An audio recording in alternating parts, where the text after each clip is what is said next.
강도, 내신도, 생명과학의 주인공은 너야. 얘들아 안녕. 선생님은 9월 모의평가 해설을 맡은 EBS 생명과학의 이주연이야. 안녕. 선생님이랑 9월 모의평가 해설을 해볼 건데 선생님이 시작하기 전에 이 멋있는 옷에 대해서 좀 소개를 해주고 싶어. 선생님 좀 화려한 정말 멋있는 한복 정장을 입었잖아. 선생님이 한복 자체를 정말 사랑하기도 하지만 이 한복엔 진짜 큰 의미가 있거든. 작년에 혹시 BTS라고 하는 우리나라에서도 유명한 글로벌한 가수가 경복궁을 무대로 해서 멋진 한복 정장을 입고 공연하는 걸 본 적이 있어? 그 한복 정장을 만든 디자이너 선생님의 한복 정장이야.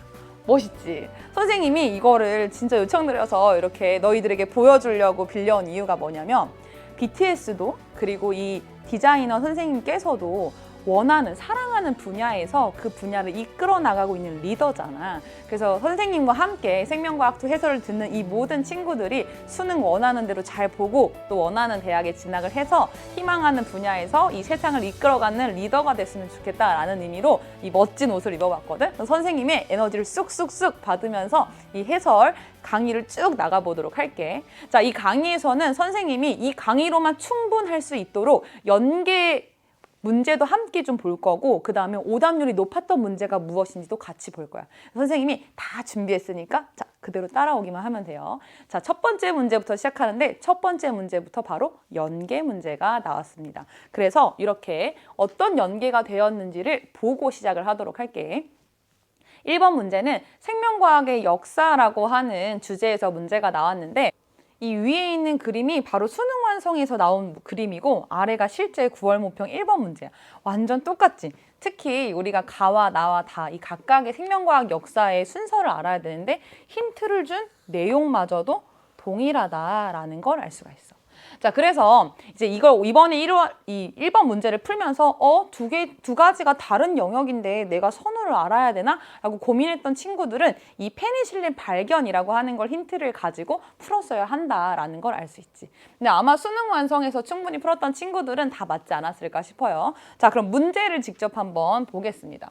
여기 가와 나로 나눠져 있는 이 내용이 무엇이냐? DNA 이중나선 구조를 규명한 연구와 생물 속생설을 입증한 연구래요. 자, 우리 이 페니실린 누가 발견했지? 플레밍이라고 하는 과학자가 발견을 했습니다. 자, 플레밍이라고 하는 과학자가 발견을 했는데 플레밍이 나오는 이 역사, 미생물 관련된 역사 선생님이랑 혹시 EBS 강의로 쭉 따라왔던 친구들이 있다면 벌써 알고 있을 텐데 레이, 제바, 코프러 이거였지. 자, 레이웬 훅부터 제바, 제너, 그 다음에 파스테르, 그 다음에 코흐, 플레밍입니다. 그러면 생물 속생설을 입증한 과학자가 누구냐? 파스테르다라는 건 우리가 알아야 되는 내용이니까 특히나 이 파스테르는 백조목 플라스크 실험을 통해서 이 생물 속생설을 입증한 걸로 또 실험 관련된 연구를 통해서 자신의 주장을 입증했다라는 이 생명과학 연구 방법으로도 또 다뤄지기 때문에 꼭 기억을 하고 있어야 되는데 이 파스테르가 플레밍보다는 앞선 과학자다라는 걸 알고 있기 때문에 우리가 이 페니실린을 보고 나서 생물 속생설 입증이 그 앞에 있는 가가 되고 나머지 DNA 이중나선 구조 규명이 나가 되겠다라는 걸 알 수 있다라는 거지. 그리고 DNA 이중나선은 누가 이 구조를 규명했습니까? 과학자 왓슨과 크릭이라고 하는 과학자가 이 문제에서 다뤄지진 않았지만 샤가프라고 하는 과학자와 프랭클린이라는 과학자의 연구를 통합해서 밝혀냈다라는 것도 우리가 배우는 내용이지. 그래서 이 페니실린 힌트가 없었다면 이 분자생물학 분야와 미생물 관련 분야를 비교하는 거기 때문에 조금 어려울 수 있었는데 여기 충분히 문제 난이도를 쉽게 만들어준 힌트가 있었다. 자, 볼게요. 기억, 가는 생물 속생설 입증이다. 네, 가는 생물 속생설 입증이다. 맞습니다. 자, 그 다음 2번. 나는 플레밍이 이룬 성과이다. 자, 우선 기억 맞고요. 나는 우리 왓슨과 크릭이라고 하는 과학자가 이룬 성과지. 그래서 니은은 틀린 보기. 네, 그리고 디귿, DNA 증폭 기술에 해당하는 이 PCR의 발명은 나보다 먼저 이룬 성과이다. DNA 증폭 기술 누가 만들었어? 멀리스라고 하는 과학자가 만들었지. 이 멀리스라고 하는 과학자는요, 분자생물학 연구 역사 쭉 가서 맨 마지막에 코엔과 보이어의 유전자 재조합 실험 다음에 멀리스라고 하는 과학자가 나와요. 맨 뒤에는 사람의 유전체 사업 완료 요거밖에 없어. 그러니까 이 사람은 이 왓슨보다 한참 뒤에 있는 과학자라는 거야. 그래서 얘는 나보다 먼저 이룬 게 아니고 나중에 진행이 되었다. 그래서 디귿 틀려서 기억만 맞기 때문에 답은 1번이 된다. 이렇게 풀 수가 있어요. 자, 2번입니다. 여기 세포의 특성에서 생명체의 유기적 구성 문제가 꼭 나온다라는 거 선생님이 기출 분석하면서 많이 말했던 내용인데 실제 모의평가에서도 그렇게 나왔습니다. 동물 모양에서 모양이 비슷한 이 세포들이 모여서 무엇을 이루고 조직을 이뤄요. 그리고 그 애들이 모여서 니은을 이룬대. 그런데 주어진 걸 봤더니 기관, 조직, 조직계가 있네요. 조직계는 식물에만 있는 특성이기 때문에 동물이라고 알려줬으니까 아, 니은이 기관이 되겠구나. 그럼 나머지 남은 하나 조직계가 디귿이 되겠다. 이렇게 알 수 있죠. 근데 이 여담인데 선생님이 조직계를 넣고 문장을 말하니까 이게 안 되더라고요. 그렇죠? 식물에서는 조직계 이 모여 이렇게 안 하잖아요. 아마 디귿이라는 의미로 디귿이 모여 이렇게 아마 적혀 있는 것 같아요. 여담으로. 자, 보겠습니다. 기억 간단하게. 기억은 조직이다. 이 세포에서도 모양과 기능이 비슷한 세포들이 모인 것을 조직이라고 하지. 그래서 기억 맞는 복이고요. 니은 생쥐에서는 니은이 모여 기관들이 모여서 기관계를 이룬다. 맞는 복이지. 동물에 있는 특징입니다. 뭐 소화계, 배설계, 신경계 이런 것들 니은 맞고. 디귿 꽃은 디귿의 예이다. 자, 꽃은 꽃, 뿌리, 잎, 줄기 해서 무엇의 예가 된다? 디귿인 조직계가 아니고 기관, 즉 여기서는 니은의 예시가 되어야 됩니다. 그래서 디귿이 틀려서 기억과 니은만 맞아서 답은 3번이 된다. 이렇게 풀어줄 수가 있어. 여기서 자세하게 물어보진 않았지만 우리가 동물의 조직에서 배웠던 뭐 4가지, 그다음에 식물의 조직계에 있는 3가지 이런 것들도 같이 점검해 보면 좋을 것 같아요. 자, 그다음 이 세포막을 통한 물질의 출입에서 확산과 능동소송을 비교하는 문제가 나왔어요. 3투 문제가 나오려나 했는데 다시 원래 많이 다루고 있는 확산과 능동소송을 비교하는 문제가 나왔습니다. 자, 그리고 한번 볼게요. 지금 A를 봤더니 세포막을 기준으로 고농도에서 저농도로 단백질을 통하지 않고 직접 이동하지. 이런 거. 고농도에서 저농도로 이동하는 걸 확산이라고 하고 단백질을 통하지 않기 때문에 이 A가 단순 확산이 되죠. 단순 확산이 되고요. 그 다음에 B를 봤더니 저농도에서 고농도로 막단백질을 통해서 지금 펌핑되고 있죠. 얘를 우리가 능동수송이라고 불러요. 그리고 옆에 보면 예시가 나와 있는데 나트륨, 칼륨 펌프. 얘들아 펌프야. 펌프는 힘을 줘서 어떤 곳에서 아래서 위로 이렇게 뭔가 팍 올라오게 하는 이런 게 또 떠오르지 않아요? 자, 펌프는 능동수송에 해당합니다. 그래서 나트륨, 칼륨 펌프를 통한 나트륨 이온의 이동, 이 예시가 바로 B가 된다. 그럼 반대로 2가 단순 확산인 A가 되겠죠. 자, 그리고 보면 기억, B에서 에너지가 사용된다. B는 저농도에서 고농도로 물질을 이동시키는 거기 때문에 에너지를 사용해야 합니다. 그래서 기억, 에너지가 사용이 되고요. 그다음에 원은 A다. 원은 B라고 우리가 풀어놨죠. 그래서 니은 들리고. 디귿, 폐포에서 모세혈관으로의 이 O2 산소의 이동은 2의 예이다. 자, 산소나 이산화탄소처럼 분자 크기가 작고 무극성인 이 분자들은 세포막을 직접 통과할 수 있죠. 그래서 단순 확산을 합니다. 그렇기 때문에 이 폐포에서 모세혈관으로 산소가 이동하는 것 단순 확산, 2의 예시가 맞아요. 디귿도 맞으니까 기억, 디귿이 맞아서 답은 3번이 된다. 이렇게 여기까지 우리 술술 풀면서 오고 있죠. 자, 그 다음 연계 문제입니다. 세포의 특성이라고 하는 단원에는 5가지 주제가 있어요. 첫 번째, 생명체의 유기적 구성 문제 나왔지? 그 다음에 2번째, 세포의 연구 방법에서 우리가 현미경 배웠고 세포 분해법, 자기방사법 배웠던 단원이 있고 생명체를 이루는 기본 물질에 대해서 뭐 탄수화물, 단백질, 지질, 핵산 이런 거 배웠고요. 4번째, 세포의 구조와 기능입니다. 이때 세포 소기관 배웠고 5번째, 진핵세포와 원핵세포 비교하는 주제가 있는데 이번에는 세포의 구조와 기능이 나왔어. 그리고 수능 특강과 지금 연계가 됐는데 그림이 동일하죠, 거의. 지금 식물세포를 가지고 했고 원래 수능특강 문제에서 물어봤던 것처럼 세포 소기관을 이렇게 체크한 다음에 각각의 특징이 맞는지 아니면 뭐 틀린 문장이 있는지 이런 거 확인하는 문제가 나왔다라는 거. 자, 그럼 바로 한번 볼게요. A와 B, 심지어 3개도 아니고 2개만 깔끔하게 줬습니다. 금방 찾을 수 있죠. 얘는 우선 엽록체라고 하는 게 있기 때문에 아, 식물세포구나 라는 걸 우리가 간단하게 알 수 있고 이렇게 내막과 외막 그리고 안에 틸라코이드 구조를 가지고 있는 요게 엽록체가 되고요. 그 다음에 이렇게 이 세포질에 있거나 소포체에 붙어있는 동그라미가 리보솜이 되겠지. 자, 얘는 식물세포이기 때문에 지금 나름 두껍게 표시한 여기가 세포벽이 되고요. 문제에서 물어보진 않았지만 액포 그리고 크리스타 구조를 가지고 있는 미토콘드리아, 여기가 핵, 그지? 골지체, 뭐 여기가 매끈면 소포체 이런 것들도 다 표현이 됐다라는 걸 볼 수가 있어. 자, 그리고 볼게요. 기억, A는 리보솜이다. A는 리보솜이다. 맞는 보기죠. 그래서 간단하게 풀 수 있는 문제가 나왔어요. 자, 니은, B는 대장균에도 있다. B, 엽록체입니다. 대장균은 어디에 해당해? 원핵생물에 해당하지. 원핵생물에서 진핵생물이 되는 과정에서 우리가 5단원에서 2가지 가설을 배워요. 막진화설이라고 해서 소포체나 골지체 같은 막성 소기관이 만들어지는 이 가설을 하나 배우고, 두 번째, 세포 내 공생설을 배우지. 그래서 진핵생물의 경우에 엽록체와 미토콘드리아를 가지고 있다라는 거야. 그러면 당연히 원핵생물에 해당하는 대장균은 이 B에 해당, B, 엽록체가 있다 없다? 없다라는 거죠. 그래서 니은 틀린 보기.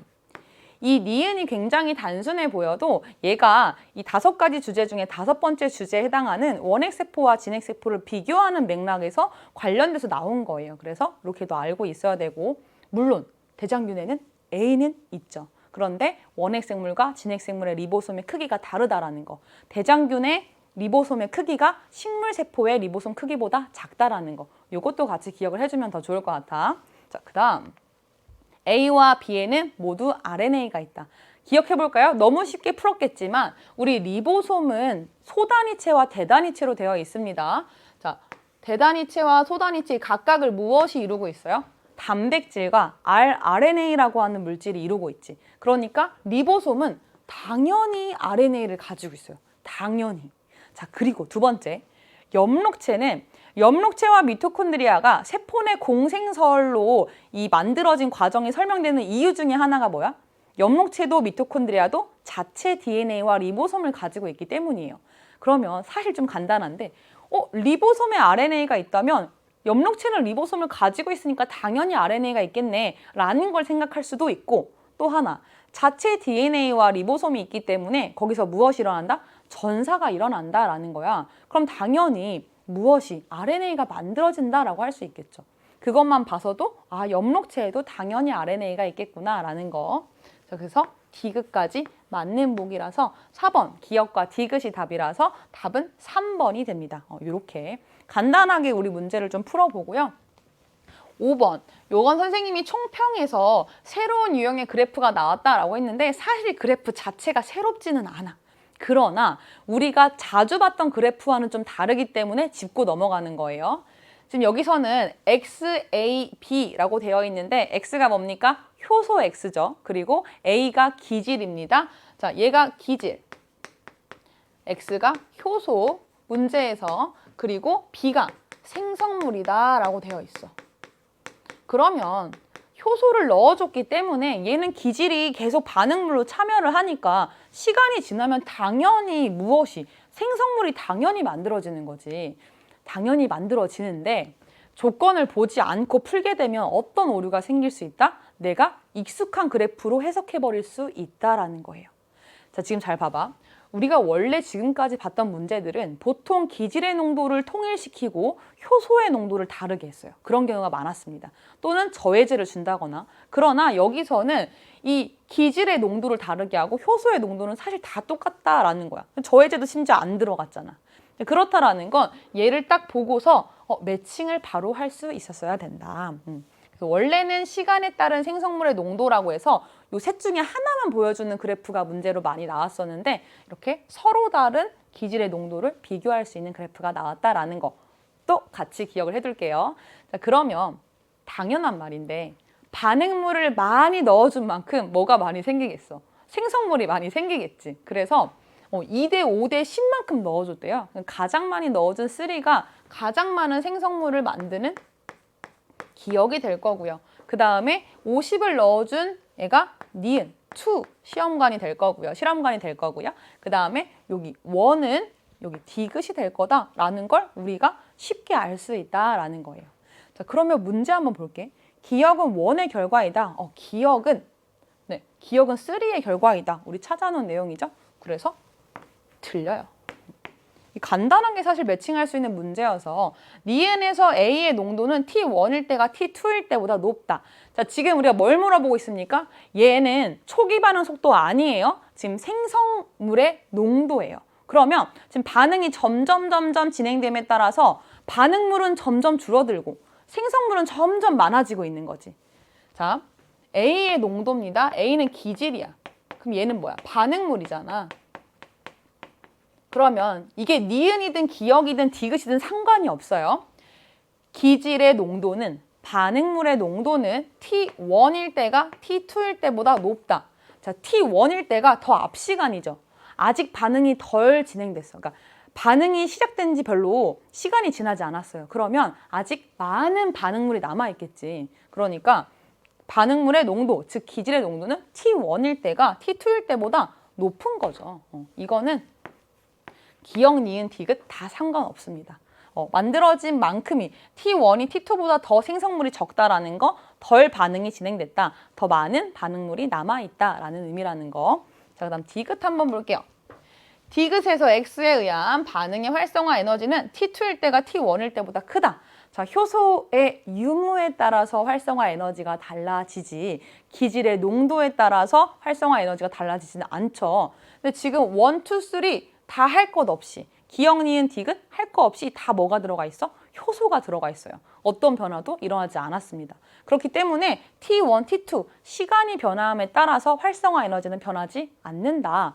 그래서 T1일 때, T2일 때 뭐가 더 크다, 뭐가 더 작다 논할 필요가 없는 거죠. 그래서 디귿은 틀린 보기. 5번은 니은만 맞아서 답이 2번이 된다. 자, 이렇게 해서 우리 세포의 특성 그리고 세포막과 효소의 문제까지도 풀어봤습니다. 자, 우리 이번에는 여기 연계 문제를 볼 건데 얘는 진짜 많이 했던 문제라서 연계라고 하기 전에도 많이 트레이닝이 되어 있었을 것 같아.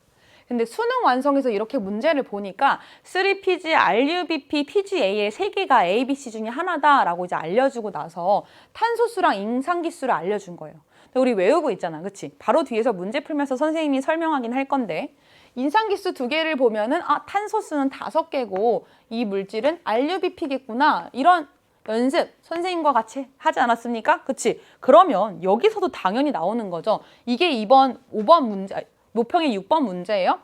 3대 5대 3이 돼야 되지. 그건 물질 3개의 탄소수를 다 알고 있으니까 거기서 유일하게 탄소를 5개 가지고 있는 물질이 뭐다? RUBP다. 이것만 알면 문제는 굉장히 금방 풀 수 있는 거였어요. 그래서 연계에서도 이렇게 연계 문제를 통해서 각각의 이 탄소수의 비와 인산기수의 비를 아는 게 중요하구나라고 익혔던 친구들은 정말 어렵지 않게 풀었을 거라는 거. 자, 그럼 같은 맥락으로 바로 보겠습니다. 3PG, PGAL, RUBP 세 물질이 있는데 그 중에서 탄소수는 3대 5대 3이 되죠. 자, 아직까지 안 외운 친구들은 이제는 외워야 돼. 수능이 뭐 별로 남지 않았기 때문에요. 100일도 안 남았죠. 자, 3PG의 경우에 탄소 3개, 그리고 PGAL도 탄소 3개, RUBP가 탄소 5개를 가지고 있고요. 그 다음에 요 인산기의 경우에는 3PG가 인산 하나, PGAL도 인산 하나, RUBP, 여기다 BP, 바이포스페이트 맨날 바이시클, 선생님 자전거 바퀴 2개 맨날 설명했었는데 인산이 2개다라는 거예요. 그럼 이걸 가지고 3대 5대 3이라는 비율을 알 수 있고요. 그리고 여기서도 우리 A, B, C 중에 어차피 탄소 3개인 애는 인산 하나니까 1대 2대 1이 되는구나 라는 걸 알 수 있지. 그리고 여기서 RUBP가 B라는 사실을 알기 때문에 무엇을 완성할 수 있다? 켈빈 회로를 완성할 수 있다라는 거죠. 자, RUBP가 3PG가 되고요. PGAL이 됩니다. 여기서 들어가는 물질들 한번 적어볼까? 자, RUBP가 3PG가 되는 과정에서 CO2가 들어가고요. 자, 그 다음에 여기 3PG가 PGAL이 되는 과정에서 ATP와 NADP, H라고 하는 명반응 산물이 사용이 되고요. 그다음에 A에서 B가 될 때 ATP가 사용이 되죠. 자, 이렇게 켈빈으로 완성하고 문제 한번 볼게요. 기억 더하기 디귿은 5이다. 자, 기억은 3, 디귿이 2네요. 그래서 3 더하기 2는 5, 맞는 복이다. 자, 기억, 맞는 복이고 위에다 적을게요. 니은입니다. B는 PGAL이다. 에이, 힌트 중에 가장 먼저 찾은 거잖아. B는 RUBP다. 자, 니은 틀리고요. 자, 그 다음에 디귿 C에서 A로 전환될 때 NADPH가 산화된다. 자, 우선 볼게요. 지금 C에서 A로 전환될 때 ATP랑 NADPH가 사용된다라는 것도 봤어. 근데 문제에서 뭐라고 표현했어? 산화된다라고 표현했네요. 자, 산화된다. 어떤 표현이에요? 이 NADPH가 수소를 잃어버린다 이런 표현이죠. 자, NADPH가 NADP 플러스가 되면서 이 수소를 C에서 A가 되는 과정에서 주잖아요. 그렇죠? 그렇기 때문에 산화가 일어난다. 맞는 복이다 라는 거죠. 그래서 디귿도 맞아서 기억 디귿이 맞아서 6번의 답은 4번이 된다. 이렇게 체크하면 되죠. 자, 그 다음 문제 한번 볼게요. 이게 이번에 눈여겨볼 문제 중에 하나입니다. 문제 자체는 굉장히 간단한데 의미가 정말 중요해. 선생님이 총평에서도 설명했었는데 이번 9월 모의평가에서는 원래 자주 다루던 주제가 아니고 실제 자주 다뤄지지 않던 성취 수준의 문제가 출제되었다라는 거예요. 다른 학력평가가 아니고 평가원에서 이런 문제를 냈다라는 건 정말 중요한 의미라고 생각을 하는데 여러분들이 잘 몰랐을 수 있겠지만 이 세포호흡과 광합성을 배우는 3단원에서는 이 세포호흡과 광합성을 비교하고 각 세포 소기관에 따른 특징을 비교하는 이런 게 성취 수준에 있거든. 근데 걔가 딱 나온 거야. 세포 소기관 자체를 비교했지. 볼게요. 자, TCA 회로입니다. TCA 회로는 세포 호흡 과정 중에서 일어나지. 그렇기 때문에 세포 소기관 가가 미토콘드리아다라는 거. 우리가 간단하게 알 수 있는 내용이고, 자, 그 다음에 나가 그럼 나머지 엽록체가 될 거고요. 실제로 내용을 봐도 순환적 광인산화 명반응에 대해서 설명하고 있죠. 그래서 나를 간단하게 찾을 수가 있다라는 거. 문제 한번 볼게요. 가는 크리스탈을 갖는다. 자, 미토콘드리아의 구조를 보면 외막은 이렇게 둥그렇게 돼 있는데 내막의 경우에 이런 식으로 안으로 접혀져 있는 구조가 있습니다. 그렇죠? 이걸 우리가 뭐라고 불러요? 크리스탈 구조라고 불러요. 그래서 미토콘드리아는 크리스탈을 갖는다. 맞는 복이다. 자, 그 다음 A의 관계 원이 관여한다. 자, A에는 관계 원이 관여합니까? 순환적 광인산화에는 관계 원 관여하죠. 자, 이 9월 모평에서 이제 열심히 또 광합성 파트 준비했던 친구들 어쨌든 탄소 고정 반응 한 문제, 명반응 한 문제 정도를 꾸준히 물어왔었는데 탄소 고정 반응에 대해서는 앞에 켈빈 회로 문제가 나왔지만 명반응 문제 대신에 이렇게 비교하는 문제가 나왔잖아요. 그래서 우리가 좀 넘어갈 수도 있는데 명반응 한 번만 간단하게 좀 정리를 하고 넘어가도록 하겠습니다. 자, 우리 이 엽록체의 명반응에는 두 가지 광인산화가 있어요. 그래서 순환적 광인산화와 그리고 비순환적 광인산화가 있어요. 자, 얘네들의 큰 차이점 중에 하나는 어떤 관계가 관여하느냐라는 거지. 그래서 실제로 전 기출문제 같은 걸 보면 이 두 가지를 비교하는 문제가 꽤 많이 나옵니다. 자, 순환적 광인산화에서 관여하는 관계는 관계 원이고요. 우리 관계 원은 이 반응 중심 색소로 뭐라고 불러? P700을 갖는다라고도 하죠. 자, 그 다음에 비순환적 광인산화는 두 개의 관계가 관여를 합니다. 관계 2와 관계 1. 선생님이 먼저 이렇게 시작되는 부분을 먼저 쓴 거죠. 그래서 관계 2에서 관계 1으로 전자가 비순환으로 이렇게 쭉 흘러가는데요. 여기서도 반응 중심 색소를 관계 2는 P680, 관계 1은 P700 이라고 하죠. 자, 그리고 또 하나 우리가 기억해야 될 거. 비순환적 광인산화에서는 관계 2에서 무엇이 진행된다? 물의 광분해가 진행된다. 그래서 여기서 물의 광분해가 진행이 되고요. 그 다음에 이 관계2에서 관계1까지 전자가 이렇게 흘러 간 다음에 마지막에 전자를 받는 애가 뭐야? 앞에서 나왔던 NADP 플러스가 최종 전자 수용체죠. 그래서 얘가 이 전자 전달 과정, 전자 흐름 과정에서 마지막에 전자를 받아서 나머지는 생략할게요. NADP, H가 된다라는 거. 이게 다 비순환적 전자 흐름에서 관찰할 수 있는 특징이다라는 거예요. 자, 실제 요번 9월 모평에서 많이 물어보진 않았지만 그래도 우리가 한번 짚고 넘어가야지 또 쭉 이제 수능까지 달려가는 과정에서 또 내가 아는 걸 돌아볼 수 있으니까. 자, 그래서 니은 A의 관계 1이 관여한다? 당연히 관여합니다. 니은 맞고. 디귿 가와 나에서 모두 화학삼투에 의한 인산화가 일어난다라고 되어 있는데, 자, 화학삼투 산화적 인산화, 광인산화 이런 용어만 기억하고 있던 친구들은 화학삼투가 뭐더라? 라는 친구들도 있었을 것 같아요. 자, 그런데 우리 수능 특강 책을 딱 펼쳐보면은 오른쪽에 작은 글씨로 이 화학삼투가 무엇인지 딱 적혀 있거든. 생체막을 기준으로 해서 이 수소 이온이 농도가 높은 곳에서 낮은 곳으로 이동하는 것을 화학삼투라고 한다라고 우리 수능 특강에 명확하게 나와 있습니다. 그래서 수능 특강이 아니고 화학삼투에 의한 인산화의 대표적인 예시가 뭐다? ATP 합성 효소로 이 고농도의 수소 이온이 있는 공간에서 저농도로 수소 이온이 있는 곳으로 수소 이온이 확산되면서 ATP가 만들어지는 과정이 바로 이 대표적인 예시가 돼요. 걔가 뭐가 있어? 가에서 미토콘드리아에서 일어나는 산화적 인산화가 있고요.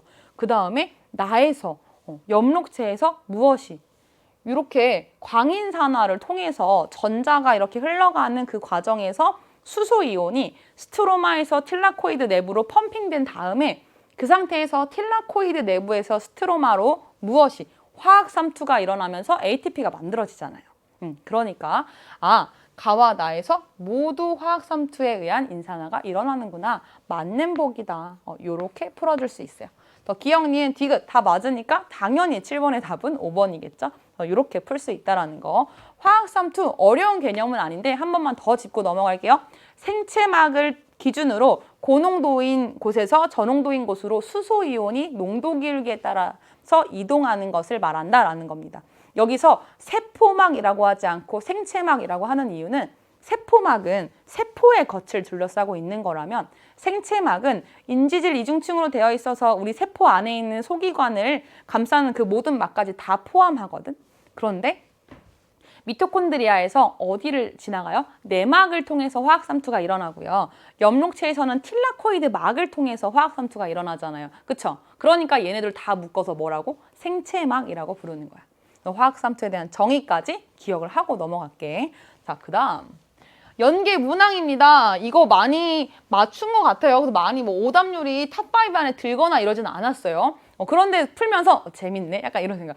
이걸로 애들이랑 수업 시간에 직접 만들어보고 싶다. 이런 생각을 선생님은 좀 했는데 연계 내용인데요. 우리 연계 과정에는 선생님이랑 연계 분석 특강 다 들은 친구들은 두 가지 주제가 있다는 거 알고 있지. 개념 연계가 있고 문제 연계가 있는데 우리 올해는 10문제가 연계가 되잖아. 그중에서 한 문제가 개념 연계로 나왔고요. 나머지 9문제가 문제 연계로 나왔어. 얘가 무엇이다? 바로 그 개념 연계다라는 거예요. 자, 이중나선 구조 우리가 개념으로 배웠고 구조를 알고 있어야 되죠. 이런 정확한 인상기에 화학식을 아는 건 아니지만 이 당과 인산과 염기 1:1:1의 비율로 존재하고 또 이 염기 사이에 수소 결합이 있는 이 구조를 우리가 알고 있어야 이 문제를 딱 봤을 때 직관적으로 풀 수 있었다라는 거. 문제에서 여러 가지 글이 있지만 그걸 다 생략하고 보자마자 DNA네 이런 느낌. 그리고 얘는 디옥시리보스구나. 바깥에 있는 얘가 인산이겠구나라는 거. 그리고 이 안쪽이 그러면 염기인데 수소결합 3개, 수소결합 2개가 있네. 이런 것들을 바로 캐치할 수 있었어야 된다라는 거예요. 자, 그럼 진짜 문제를 한번 풀어볼게요. 자, 이렇게 문제로 주어졌는데 조건을 다 보지 않고 먼저 그림으로 우리 바로 한번 갈까? 그림으로 봐서 내가 찾을 수 있는 걸 다 한번 찾아보겠습니다. 당연히 이렇게 양쪽에 지금 있는 중간 쪽에 있는 애가 디옥시리보스가 될 거고요. 그리고 요 바깥쪽에 있는 애가 인산이 됩니다. 네, 우리는 인산, 당, 염기가 1대1대1의 비율로 뉴클레오타이드를 형성하고 있다는 걸 알기 때문에 아, 요렇게가 하나의 단위겠구나라는 것도 알 수 있는 거지.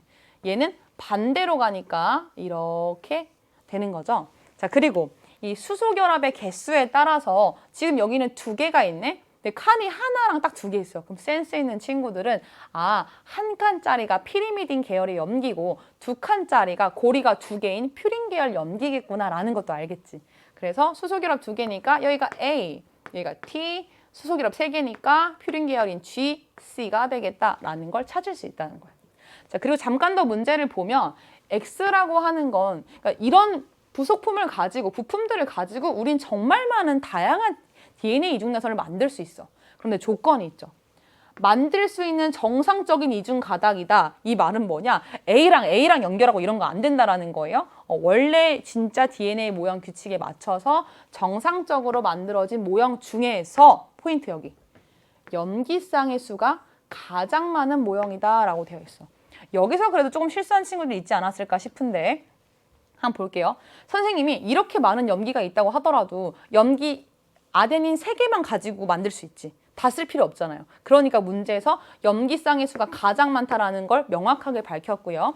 그리고 한번 볼게요. 아데닌이 18개 있대. 아데닌은 누구랑 짝이에요? 타이민이랑 짝이에요. 타이민을 봤더니 몇 개가 있어? 20개가 있어. 그러면 18개만큼은 짝을 만들 수 있겠네? 나머지 타이민 2개는 짝이 없으니까 못 쓰는 거지. 그래서 아데닌과 타이민 짝은 총 18개를 만들겠구나 라는 걸 알 수 있고요. 그 다음에 구아닌과 사이토신은 사이토신 15개인데 구아닌이 12개뿐이네요. 그러면 12개만 만들 수 있는 거지. 그래서 GC로 만들 수 있는 건 12개다 라는 겁니다. 자, 그래서 여기 기억을 먼저 풀어야 되는데 GC쌍이 12개래. 그러면 쌍이니까 뉴클레오타이드 자체는 총 몇 개? 24개가 쓰인 거고요. 그 다음에 여기 AT는 18개의 쌍이니까 각각 2개씩 곱해주면 36개가 되지. 자, 얘네들을 더해보세요. 36 더하기 24를 하면 몇 개가 됩니까? 60개가 돼요. 그래서 X는 뉴클레오타이드 54개가 아니고 60개로 구성된다라는 거야. 자, 그래서 기억, 틀림 보기가 됩니다. 자, 얘를 잘 기억해야 되죠? 왜? 바로 다음에 수소결합 개수 구해야 되니까. X를 구성하는 수소결합의 막대 부품의 개수를 물어봤습니다. 자, 우리 AT는 수소결합이 몇 개? 2개씩. 그러니까 막대가 2개씩 들어가고 GC는 수소결합이 3개이기 때문에 막대가 3개씩 들어간다라는 거 알고 있지. 그러면 36, 근데 이거는 쌍에다가 들어가는 거니까 다시 얘를 지울게요. 자, 18쌍입니다. 18쌍에다가 수소결합이 2개씩 들어가게 돼요. 그러면 36개의 막대가 필요하게 되고요. GC쌍의 경우는 12개의 쌍이 있는데 3개씩 막대가 필요하니까 여기도 36개가 필요하네. 그래서 필요한 막대 수를 다 더했더니 몇 개더라? 72개더라. 그래서 여기 X를 구성하는 수소결합 막대 부품의 총 개수는 72개다. 근데 다행히 보니까 수소결합 막대가 100개나 있네요. 그러니까 무리 없이 쓸 수 있겠죠? 그래서 니은 맞는 보기가 돼요.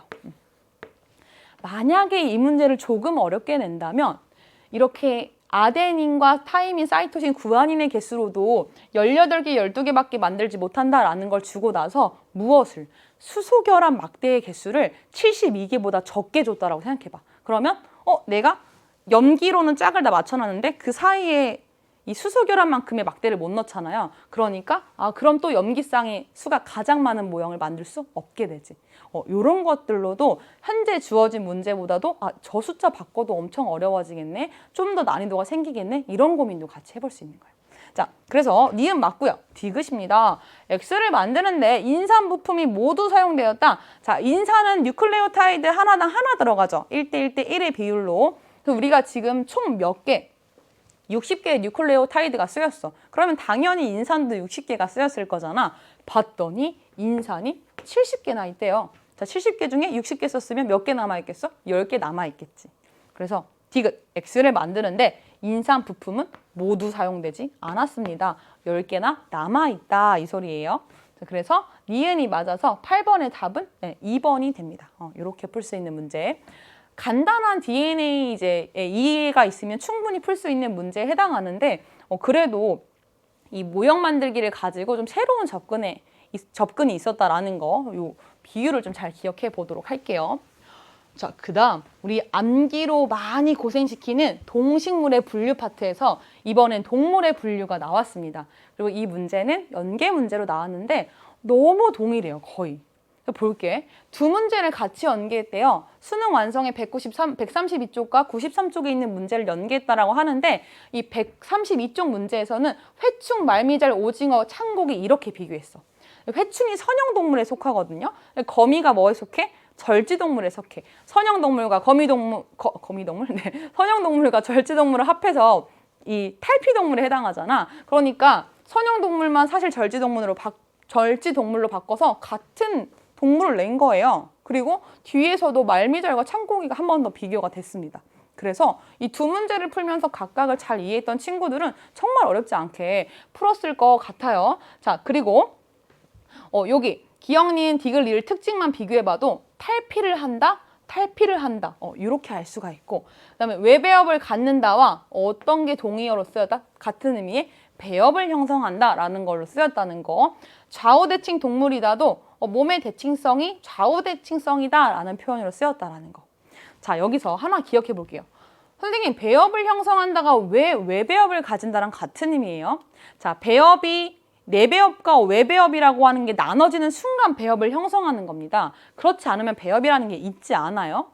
그러면 우선 무조건 생기자마자 무조건 무엇은 있는 거야? 외배업과 내배업은 있는 거지. 그러니까 외배업을 가진다라는 의미는 2배업성 동물과 3배업성 동물을 모두 포함하는 거고, 그건 배업을 형성한다랑 같은 의미다라는 거예요.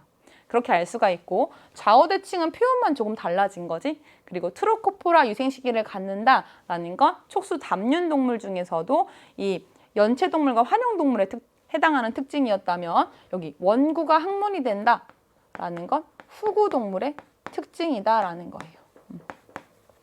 자, 그런데 요 9번 문제가 여러분 지금 오답률 탑5 안에 들어있습니다. 어렵지 않거든요. 외우기만 하면 되거든요. 그런데 오답률 탑5 안에 들었어요. 오답률 4위에 해당합니다. 그 소린 뭐야? 많은 친구들이 안 외웠다라는 거야. 그런데 물론 이제 많은 친구들 입장에서는 수능 아직 좀 남았으니까 암기 위주니까 가까이 가서 외워야지 라고 하는 생각을 할 수 있을 것 같아. 그런데 그러면 안 돼요. 자, 지금부터는 그때 수능 날짜를 목표로 해서 달려가는 게 아니고 수능 날짜를 목표로 해서 계속 전속력을 달리기를 한 번씩은 해봐야 돼. 그 소린 뭐냐? 암기를 한 상태에서 시험을 치르고 다시 또 암기를 한 상태에서 시험을 치르고 해야 된다라는 거야. 그래서 이 파트 얼른 마무리하고 외워야 돼요. 탑5는 아마 탑5 안에 든 이유가 진짜 어렵지 않고 안 외워서라는 걸 너무 선생님이 느끼고 있기 때문에 이것들은 잘 준비해가지고 또 시험을 치렀으면 좋겠습니다. 자, 볼게요.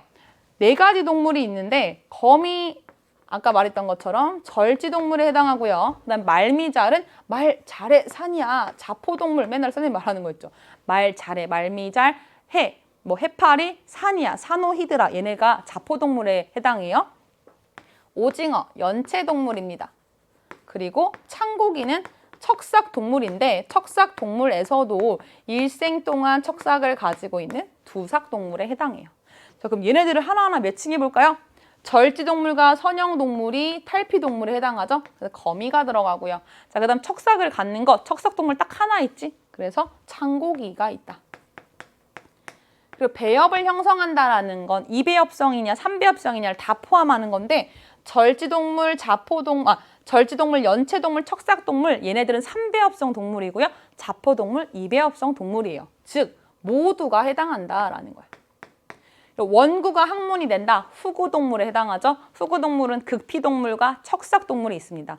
이 해설을 듣는 이 순간만큼이라도 선생님의 이 해설 들으면서 제발 외워줘. 알겠지? 아직 안 외운 친구들. 자, 후구동물에는 극피동물과 척삭동물이 있어요. 그래서 창고기가 해당하고요. 그다음에 좌우대칭성을 갖는 생물은 여기서 거미, 그리고 오징어, 창고기가 된다.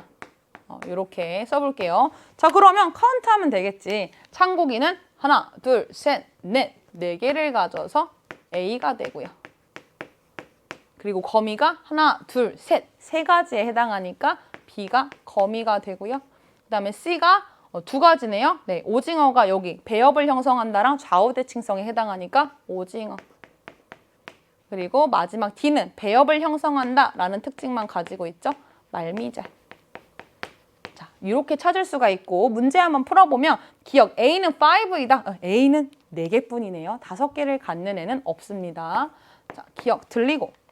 니은 B는 외골격을 갖는다. B는 거미죠. 자, 거미와 같은 절지동물은 탄탄한 외골격을 가지고 있습니다. 니은 맞는 보기.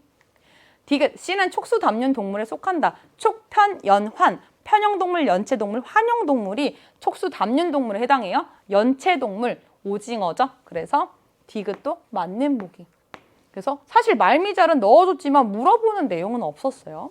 그래서 니은 디귿이 맞기 때문에 요 9번의 답은 5번이 된다. 이렇게 풀어주면 돼요. 안 외운 친구들 제발 외워서 풀자. 자, 그 다음 10번 문제 보겠습니다. 자, 요거는 간단하게 포도당을 넣어준 양을 바꾸고요. 효모의 양을 바꿔준 겁니다. 자, 봤더니 두 개, 1과 2는 포도당을 20g을 넣어줬어. 여기서의 포도당이 이 산소가 없는 조건이기 때문에 발효에 쓰이는 물질이에요. 발효에 쓰이는 물질. O2가 없다라는 거. 그런데 3를 봤더니 포도당이 10g이야. 반응률이 1, 2에 비해서 반으로 줄어들었죠. 그 소린 뭐야? 지금 CO2라고 하는 게 이 발효의 결과 만들어지는 생성물 중에 하나잖아요. 피르부산이 아세트알데하이드가 되는 과정에서 CO2가 만들어지기 때문에 이 CO2를 생성물이라고 한다면 반응물의 양과 생성물의 양은 비례하겠죠. 그래서 2와 기억은 지금 이만큼 올라오는데 니은은 생성량 자체가 다른 애들보다 적지. 그 소린 뭐다? 아, 양을 적게 넣어준 3가 니은이 되겠구나. 그러면 2는 알려줬으니까 나머지 기억이 1이 되겠구나 하고서 1과 2의 차이를 봤더니 효모의 양이 다르네요. 그쵸? 효모가 많은 애가 당연히 더 빠르게 발효를 진행하겠지. 그래서 CO2가 더 빨리 생겼다라는 걸 볼 수가 있어요. 자, 이 상태로 보겠습니다. 기억. 기억은 3이다. 자, 기억은 1이다. 네, 틀린 보기가 되죠. 자, 틀린 보기. 그다음에 2의 구간에 A에서 탈수소 반응이 일어난다. 자, 지금 A든 B든 이 과정에서 뭐가 진행되고 있어? 발효가 진행되고 있어. 그럼 우리가 발효 과정만 알면 탈수소 반응이 일어나는지 알 수 있겠지. 발효 과정, 여기서 나온 알코올 발효 과정 한번 적어볼게요. 잘 기억하고 있는지. 자, 포도당을 넣어줬기 때문에 포도당부터 시작하겠습니다. 포도당이 피르부산이 돼요. 그리고 이 알코올 발효에서는 피르부산이 CO2가 나가면서 아세트알데하이드가 되지. 여기서 CO2가 나가면서 아세트알데하이드. 하이드라고 하는 물질을 만듭니다. 여기서 개수는 지금 쓰지 않을게요. 뭐가 만들어지는지, 탈수소 반응이 일어나는지 이런 것만 확인하기 위함이어서. 자, 아세트알데하이드가 에탄올이 됩니다. 이게 효모에서 일어나는 알코올 과정인데, 알코올 발효 과정인데요. 포도당에서 피르부산이 될 때 ATP가 만들어지고 그리고 NAD 플러스가 NADH가 되고 NADH가 아세트알데하이드한테 수소를 주고 다시 NAD 플러스가 되지. 자, 이 과정에서 보면 지금 NAD 플러스가 포도당이 피르부산 되는 과정에서 수소를 가지고 오는 거지. 그러니까 반응 입장에서 탈수소 반응이 일어났다라고 할 수 있는 거죠. 그리고 하나 더, 피르부산이 아세트알데하이드가 되는 과정에서 CO2가 나오기 때문에 이 알코올 발효는 탈탄산 반응도 일어난다라는 것도 같이 기억을 해둘게요. 자, 그래서 다시 보기를 보게 되면 니은 2의 구간의 A에서는 탈수소 반응이 일어난다. 2의 구간 A에서는 탈수소 반응이 일어납니다. 발효가 진행이 되고 있으니까. 자, 그 다음 디귿. 니은에서 단위 시간당 생성되는 아세트알데하이드의 양은 구간 B에서가 구간 A에서보다 많다.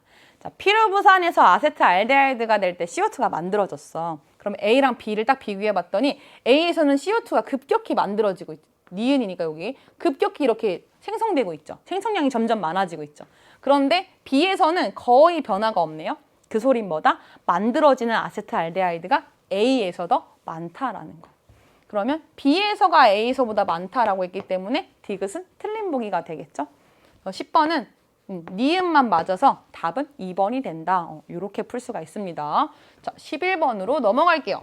얘는 연계 문제인데 유전자 발현 조절 문제가 나왔어요.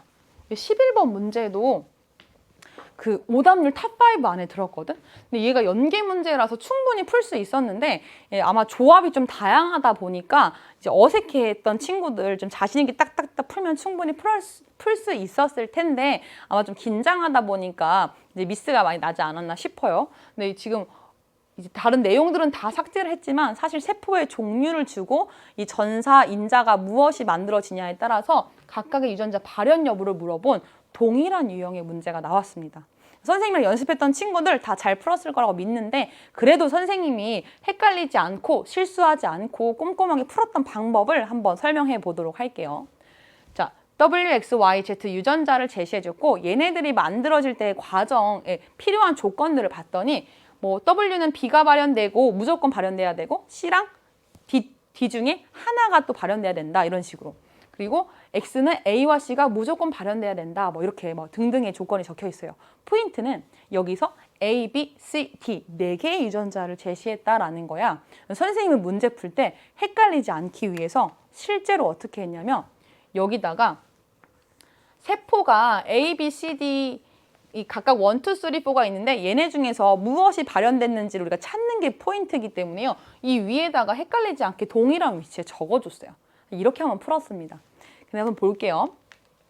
명확하게 우선 세포 2에서 B가 발현되지 않았다라는 힌트가 하나 있고요. 그 다음에 이 Z라고 하는 애는 B나 C 중에 하나만 발현되면 된다라고 되어 있어. 그런데 보겠습니다. 세포 1에서 Z가 발현되지 않았대요. 그 소린 뭐야? B와 C가 발현되지 않았다라는 거지. 그 선생님은 이걸 보고 이렇게 적었어요. B랑 C는 발현되지 않았구나 이렇게 적었습니다. 그러니까 내가 지금 찾아낸 것들을 여기다가 헷갈리지 않도록 계속 적었다라는 거야. 자, 그리고 B와 C가 발현되지 않은 조건에서 한번 가나다 중에 무엇이 만들어졌을지 유전자를 찾아볼게요. 자, 1은 A랑 D는 모르는데 B랑 C는 확실하게 발현이 되지 않았어요. Z가 지금 전사가 안 됐으니까. 그래서 이 없다라고 다 X 쳐볼게. 자, 이렇게 했더니 우선 X는 만들어질 수 없지. 그치? 그리고 여기 B도 B, C가 지금 다 안 된 거니까 W도 B가 무조건 발현돼야 되니까 만들어질 수 없지. 그러니까 전사될 수 없지. 그런데 유일하게 무엇만 Y만 B, C가 없는 상태에서도 발현이 될 수 있더라라는 거야. 그래서 가가 Y가 되는구나 라는 걸 금방 찾습니다. 그리고 Y가 발현되기 위해서는 A가 무조건 발현이 되고요. 그 다음에 B는 없으니까 지금 발현이 안 됐다고 하니까 D가 발현돼야 되기 때문에 이런 조건이겠구나라고 쓴 거예요. 할 수 있겠지. 자, 그럼 또 하나 해보자. 혹시라도 9월 모평 풀 때 틀렸던 친구들은 이렇게 지금 선생님 풀이 듣고 잠깐 일시정지하고 직접 한번 적어보세요. 틀렸던 친구들은. 자, 그 다음 2입니다. 2는 문제에서 줬어요. B가 발현되지 않았대요. 그런데 봤더니 Z가 전사가 됐어. 그 소린 뭐야? B가 발현되지 않았지만 Z가 전사됐으니까 C는 지금 발현이 된 거지. 그리고 Y는 지금 발현되지 않았다라고 알려줬네요. 지금 B는 안 된 거니까 B는 다 X 치고요. 그리고 봤더니 나와 다가 W랑 X 중에 하나인데 지금 전사가 된 애가 있네. B가 없기 때문에 W는 전사가 될 수 없어요. 나머지 하나 X가 다가 되겠구나. 나머지가 이렇게 되는구나 라는 걸 알 수가 있고 X가 발현되려면 A와 C가 모두 발현돼야 되니까 요 A도 발현됐다라는 걸 알 수가 있고 그 다음에 여기 Y가 A랑 D가 있으면 발현돼야 되지. 그런데 Y가 발현되지 않았으니까 D는 발현되지 않았다. 이렇게 하나씩 찾는 거야. 자, 나머지까지 쭉 한번 풀어볼게요.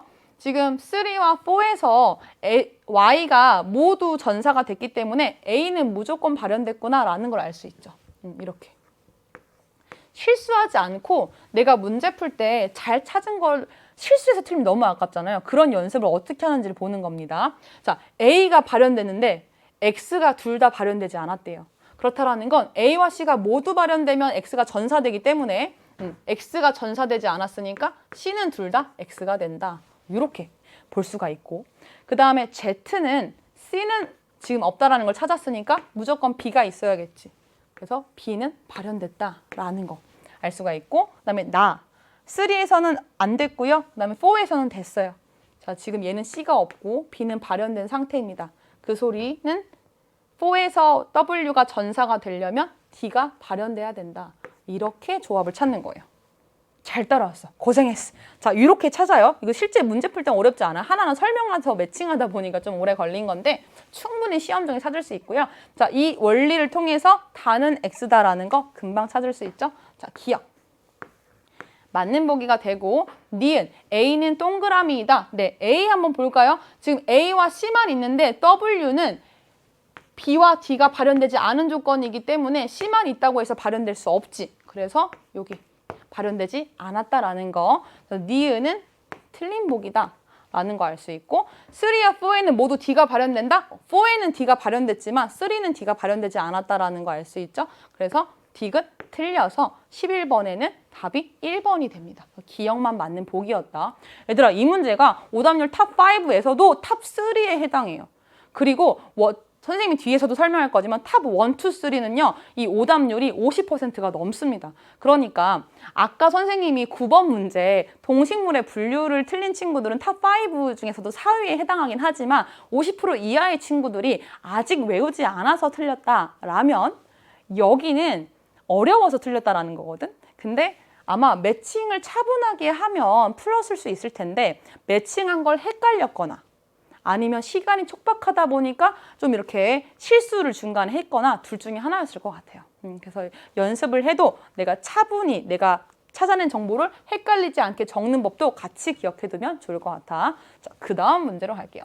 11번에 답 1번이다. 자, 12번 문제입니다. 얘는 선생님이 풀면서 알았어요. 이거 100% 연계 문제다. 왜냐하면 선생님이 이거 연계 특강에서 이거 연계될 것 같아 얘들아 이렇게 골랐던 문제거든. 그러니까 내가 잘 알잖아. 이거 연계 나왔다 이러면서 풀었거든요.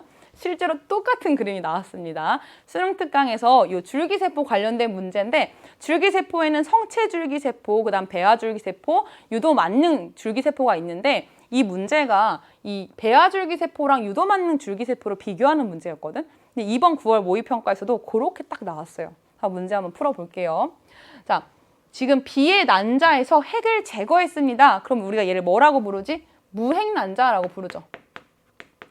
자, 무핵난자에 A라고 하는 애의 체세포에 핵을 넣었어요. 이 과정을 생명공학 기술에서 핵치환이라고 부릅니다. 그래서 기억이 삽입된 난자 이렇게. 자, 이 상태에서 배반포로 이제 수정란은 아니지만 핵을 치환한 이 세포가 분열을 해서 배반포 상태가 되면 얘로부터 얻는 줄기세포를 우리가 배아줄기세포라고 해요.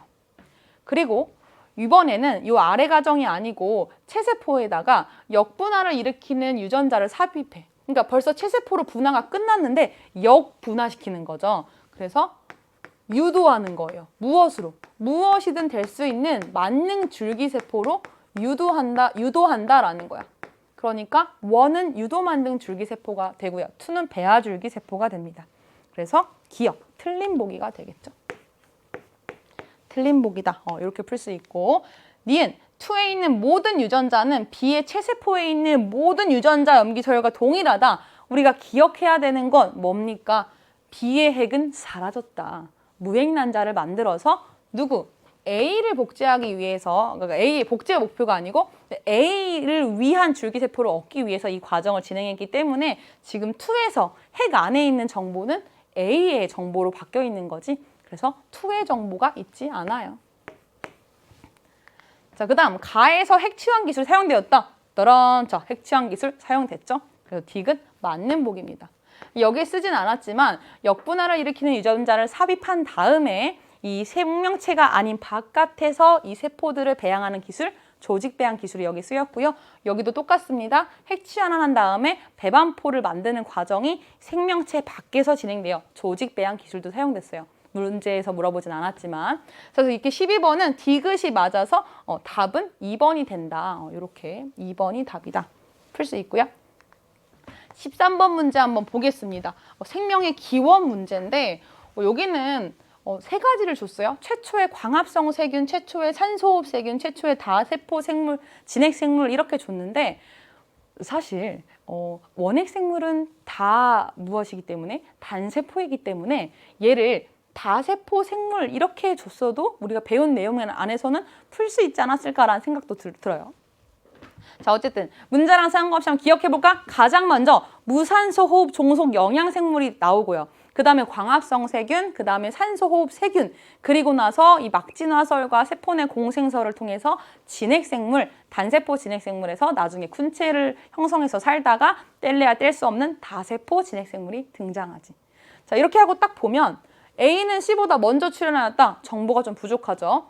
B의 출현 시기는 단세포 생물보다 나중에 생겼대요. 단세포 진핵생물보다 나중에 생겼대.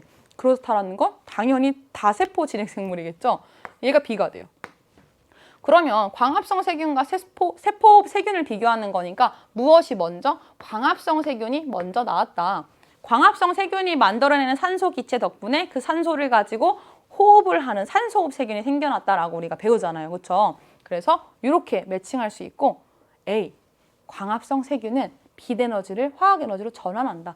광합성의 정의죠. 그래서 기억, 맞는 보기고요.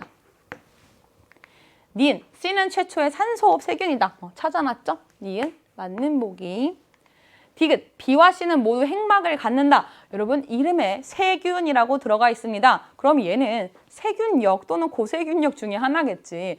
원핵 생물에 해당하죠. 그래서 B와 C는 모두 핵막을 갖는다. C는 핵막을 갖지 않는다. 디귿 틀려요. 네, 그래서 기억, 니은 맞기 때문에 13번의 답은 4번이 됩니다. 그 다음 문제 한번 풀어볼게. 연계 문제인데요. 이건 연계 문제를 떠나서 거의 제시 자료가 복제 수준입니다. 그림 심지어 동일하죠. 자, 지금 이 수능 완성에 있는 문제도 바다로 인해서 지리적 격리가 생겼고 대신에 A에서 한쪽은 B, 한쪽은 C가 생겼다. 이렇게만 말하고 있고요. 그 다음 실제 이번 9월 모평에서 나온 문제는 A, B 중에 한쪽에서 B가 생겼다. 다를 게 없잖아. 완전 같은 내용을 물어봤어요. 자, 여기서 좀 살펴볼 포인트가 뭐냐면 이 종분화와 개체군 진화의 원리 두 가지 주제 중에서 작년에 9월 모평이나 수능에서는 두 주제 중에서 한 주제 정도를 물어보는 게 나왔거든. 그런데 이번 9월 모평에서는 둘 다 나왔어요. 그래서 수능에서 작년이 아닌 그 전처럼 두 주제를 모두 내려나? 아니면 이번 9월만 이렇게 낸 거고 수능에선 둘 중에 하나만 선택해서 내려나? 이런 궁금증을 사실 선생님은 가지고 있긴 합니다. 그러나 둘 다 난도가 어렵진 않아서 풀 수 있어요. 자, 보겠습니다. 바다가 생기면서 지리적 격리가 일어났고요. 여기서 문제에서 주어진 조건이 뭐냐면 이출과 이입이 없어요. 그러니까 유전자 흐름이 없다란 소리야. 유전자 흐름은 우리가 유전자 풀의 변화 요인 중에서 뭐라고 배우냐면 두 집단 간의 유전자를 주고받는 것을 의미하거든요. 지금 서로 어떤 다른 집단과 뭔가를 주고받지 않았다라는 거야. 각각의 집단 안에서 변화가 일어났다라는 겁니다. 자, 독자적 변화를 일으키는 세 가지 우리가 뭐뭐뭐 배우냐면 자연 선택 배우고요. 그리고 유전적 부동, 유전적 부동의 창시자 효과나 그 병목 현상 이런 게 있죠. 그 다음에 돌연 변이 이렇게 배워요. 자, 그리고 이 한 곳에서 B라고 하는 종이 만들어졌다라는 거야. 자, 그리고 보겠습니다. A와 B의 유전자 풀은 같다? A와 B는 서로 다른 생물학적 종이야. 그럼 애초에 유전자 풀이 같을 수가 없죠. 다른 종이니까. 기억, 틀림 보기가 되고요. 니은, A는 B와 생식적으로 격리되어 있다. 생식적으로 격리되어 있다. 서로 다른 생물학적 종이다. 같은 문장이지. 그래서 문제에서 주어진 조건 그대로의 내용이다 라는 거예요. 자, 그 다음 디귿, A가 B로 분화하는 과정에서 돌연 변이가 발생하였다. A에서 B로 분화될 때 지금 이입과 이출이 없는, 즉 유전자 흐름이 없는 상태에서 이 새로운 종이 등장을 했는데요. 종분화가 일어났는데 이 하나의 집단 안에서 발생할 수 있는 유전자 풀의 변화 요인은 3가지가 있다고. 자연선택, 유전적 부동, 돌연변이. 근데 생각해봐. 자연선택은 지금 있는 애들 중에서 환경에 유리한 애들이 잘 살아남는 거지. 그러니까 새로운 애가 등장하는 게 아니고 원래 있던 애들 중에 비율이 좀 달라진다라고 생각을 하면 돼요. 그리고 유전적 부동도 원래 있던 애들 중에서 예상치 못한 사건으로 비율이 달라져 버리는 걸 의미하죠. 그런데 여기서 이 집단에 무엇을 줄 수 있는 새로운 대립유전자를 줄 수 있는 애가 하나 있습니다. 바로 돌연변이죠. 그래서 지금 이익과 입출이 없다라는 조건 하에서 새로운 종이 등장하려면 돌연변이를 통해서 새로운 종이 등장할 수 있는 거예요. 그래서 이걸 가지고 우리가 디귿 맞는 복이구나. 이거 좀 좋은 문장 같아요. 이런 걸 유추할 수 있는 것들. 뭐 오답률이 높은 문제는 아니지만 그래도 좋은 보기에 해당한다라는 거. 그래서 니은 디귿이 맞아서 4번이 답이 되는 문제였습니다. 종분화 문제가 나왔고. 자, 그 다음 우리 이제 세포 호흡 관련된 문제를 볼 건데 여기서 연계 문제가 나왔어요. 그래프를 뒤집어 놨습니다. 볼게요. 수능 완성에서는 지금 기억과 니은, 여기 기억과 니은 첨가된 이 저해제가 동일하거든. 뒤에서 볼게요. 뭐 있는지는. 그런데 포인트, 소비된 산소의 총량을 줬어. 소비된 산소의 총량이 점점 올라가죠. 그러니까 소비가 많이 돼가고 있다는 거고요. 여기서 소비 정도가 좀 줄었고 다시 소비가 많이 됐네? 이런 거지. 반대로 이번 9월 모평에서는 동일한 그래프지만 X축을 바꿈으로써 요 뒤집어 놓은 그래프가 나왔다라는 거예요. 소비된, 사용된 산소의 총량 아니고 사용된 애를 뺀 나머지 남아있는 산소의 총량을 물어봤습니다. 그래서 뒤집어진 그래프로 산소가 점점 줄어들어요. 그만큼 사용이 되었다가 기억을 처리하니까 산소가 거의 소비되지 않았다가 니은을 처리하니까 산소가 다시 많이 소비가 되더라라는 거죠. 같은 그래프가 나왔다라는 거. 자, 문제 한번 보겠습니다. 인지질을 통해서 수소이온이 새어나가게 하는 것, 그리고 ATP 합성 요소를 통해서 이 수소이온의 이동이 차단되는 것이 있는데 옆에다가 선생님이 산화적 인산화 과정을 간단하게 한번 적어볼게요. 나머지 물질들을 그릴 건 아니고요. 자, 이렇게 해서 여기 다 묶어서 그냥 전자, 전달계 이렇게 적을게. 자, 그리고 ATP 합성 요소가 이렇게 있다고 해봅시다. 여기가 ATP 합성 요소. 그럼 우리 방향을 보면 딱 어디가 어딘지 알 수 있죠. 수소 이온이 여기서 여기로 이렇게 확산되는 과정이잖아. 방향 자체가. 그래서 여기가 이 미토콘드리아에서도 안쪽 기질이 되고요. 그다음에 여기가 막사이 공간이 되는 거죠. 그리고 원래 수소는 이제 이 전자전달계를 통해서 기질에서 막사이 공간으로 펌핑돼서 여기에 수소이온이 잔뜩 있고 이 농도 기울기를 통해서 화학 삼투를 통해서 ATP가 만드는 과정이 일어난다라는 겁니다. 그죠? 여기서 이렇게 ATP가 만들어져요. 그런데 문제에서 제시된 2가지 물질을 봤더니 하나의 물질은 ATP 합성 요소를 지나가는 이동을 막아버린대. 그리고 하나의 물질은 열심히 펌핑시켜놓은 수소이온을 어디로? 인지질을 통해서 다시 기질 쪽으로 옮겨버린다라는 거야. 그럼 생각해보자. ATP 합성 요소가 막히면 수소이온이 점점 펌핑되는데 이 기울기 차가 점점 심해지니까 더 이상 펌핑할 수 없을 때 산소의 소비가 줄어들게 될 거예요. 그런데 이 높아져 있는 수소 농도의 차이 상태에서 요 인지질 이중층으로 수소이온을 통과시키는 물질을 처리해주면 갑자기 농도 차이가 심해졌다가 수소이온이 다시 기질 쪽으로 막 이동하게 되지. 그러면 다시 수소이온을 펌핑할 수 있게 되니까 산소를 소비할 수 있게 되더라라는 거예요. 이 2 차이를 가지고 문제를 푸는 거예요. 자, 문제 한번 볼게. 그래프를 딱 봤더니 나머지는 이제 문제가 성립되기 위한 조건들을 적어놓은 거고 여기 봤더니 기억을 처리했는데 산소가 막 소비되고 있다가 소비되지 않았다라고 약간은 감소하고 있으니까 산소가 사용되는 정도가 줄었다라는 거예요. 그 소리는 ATP 합성 효소를 통해서 수소이온의 이동을 차단했기 때문에 2 곳의 수소 농도 기울기가 너무 커지니까 산소가 사용되지 않는, 더 이상 펌핑되지 않는 펌핑의 양이 굉장히 줄은 상태다라는 거야. 그래서 그걸 가지고 여기 기억이 Y구나라는 걸 찾을 수가 있고, 그 다음에 인지질을 통해서 수소이온이 다시 기질 쪽으로 새어나가기 때문에 다시 열심히 무엇을 해야 된다?